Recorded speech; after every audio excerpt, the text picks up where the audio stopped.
coração das profecias está o segredo do fim dos tempos. Selos, trombetas, taças e milhares de mistérios ainda não revelados. Você acabou de atravessar o portal das profecias, mas ainda há muitos segredos a serem desvendados. Revelações que mudarão para sempre a história da humanidade. Este é o portal das profecias. Entre e descubra o que está por vir. Na noite em que Daniel foi tomado por visões, ele viu o mar revolto, agitado por ventos que vinham dos 4 cantos da terra. Daquela tormenta surgiam criaturas jamais vistas. A primeira, o leão alado, já se erguera com majestade, e sua queda mostrou que até os impérios mais gloriosos não resistem ao peso da soberba. Mas a visão não terminava ali. O profeta, atônito, ainda via a escuridão se mover. Do meio das águas violentas, outra figura colossal começava a emergir. Daniel descreve assim: "E eis aqui outra segunda besta, semelhante a um urso, o qual se levantou de um lado, e tinha na boca, entre os dentes, 3 costelas. E foi-lhe dito: levanta-te, devora muita carne." Um urso, não a agilidade do leopardo, nem a majestade do leão, mas a brutalidade de uma criatura que avança esmagando tudo em seu caminho. O detalhe que chama a atenção é que ele se levanta de um dos lados, como se fosse maior, mais pesado ou mais forte, de um lado do que do outro. Este não é um animal em equilíbrio, mas um império desequilibrado, apoiado em forças distintas que juntas formam um só poder. Esse urso é o símbolo perfeito do império que sucedeu à Babilônia, o Império Medo-Persa. 2 povos unidos sob um só domínio, mas não em igualdade.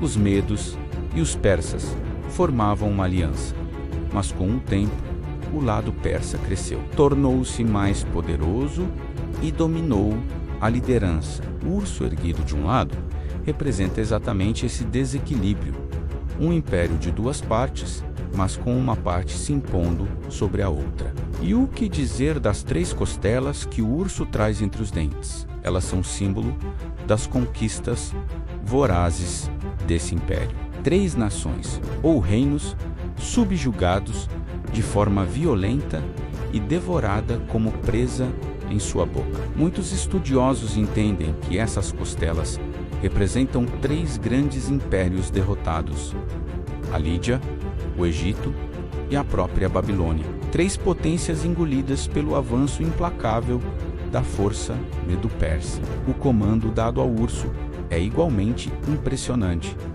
levanta-te, devora muita carne. Essa não é apenas uma descrição de violência, mas um retrato profético da expansão territorial e da fome de conquistas desse reino. O exército persa era gigantesco, contando centenas de milhares de homens, e sua estratégia não era baseada em velocidade ou inteligência refinada, mas em números, força bruta e esmagamento. Onde o urso passava, nada ficava de pé. Historicamente, sabemos que Ciro, o Grande, foi o líder que iniciou essa expansão, derrubando a Babilônia praticamente sem resistência. Mais tarde, reis como Cambises e Dario ampliaram o domínio até os confins do mundo conhecido.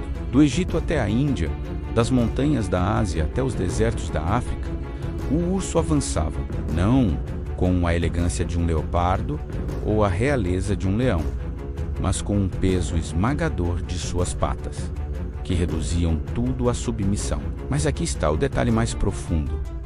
Por maior que fosse o poder medo-persa, ele não passou de uma peça no tabuleiro divino. O urso não devora por vontade própria, mas porque lhe foi dito: devora muita carne. Há uma ordem superior, um decreto celestial que move até mesmo os impérios humanos. Isso nos lembra que os reinos da terra não são absolutos, mas instrumentos que cumprem os propósitos do Altíssimo. Assim como a Babilônia foi usada para disciplinar e revelar a soberania de Deus. Também a Medo-Pérsia foi usada para abrir caminhos na história. Foi sob o domínio persa que o povo judeu pôde retornar a Jerusalém e reconstruir o templo. Deus usou até o poder brutal do urso para realizar sua vontade entre as nações. E, no entanto, a profecia também carrega um aviso. O urso, com sua fome insaciável, não seria eterno. Sua violência não garantiria sua permanência. Da mesma forma que devorava carne, um dia também seria devorado. E assim aconteceu. Após cerca de 2 séculos de domínio, a Medo-Pérsia foi vencida por outro império, ainda mais rápido e voraz. O leopardo de 4 asas, que Daniel viu em seguida. O urso é um lembrete profético de que o poder, baseado apenas na força, não dura para sempre. Impérios podem esmagar, conquistar, dominar pela brutalidade, mas não resistem ao tempo, nem ao decreto divino que estabelece limites para todos os reinos humanos. O que aprendemos ao olhar para essa visão é que nenhum poder humano, por maior que seja, está fora do controle de Deus. Até mesmo quando tudo parece dominado pela violência e pela tirania, existe um limite estabelecido pelo trono celestial. Daniel não estava apenas vendo a sucessão de impérios, mas revelando a lógica espiritual por trás da história. O leão, o urso, o leopardo e a besta terrível são mais do que símbolos. São a prova de que o Altíssimo governa sobre os reinos dos homens. E se o urso mostra a força descomunal da Medo-Pérsia, sua brutalidade, suas conquistas, também mostra que esse poder seria apenas um capítulo temporário. Porque depois dele viria outro e depois outro, até que todos os reinos fossem substituídos pelo reino eterno, entregue ao Filho do Homem diante do Ancião de Dias. Você acabou de atravessar o portal das profecias, mas ainda há muitos segredos a serem revelados. Inscreva-se, compartilhe e prepare-se, porque o fim pode estar mais próximo do que imaginamos. Revelações que mudarão para sempre a história da humanidade. Este é o portal das profecias. Entre e descubra o que está por vir.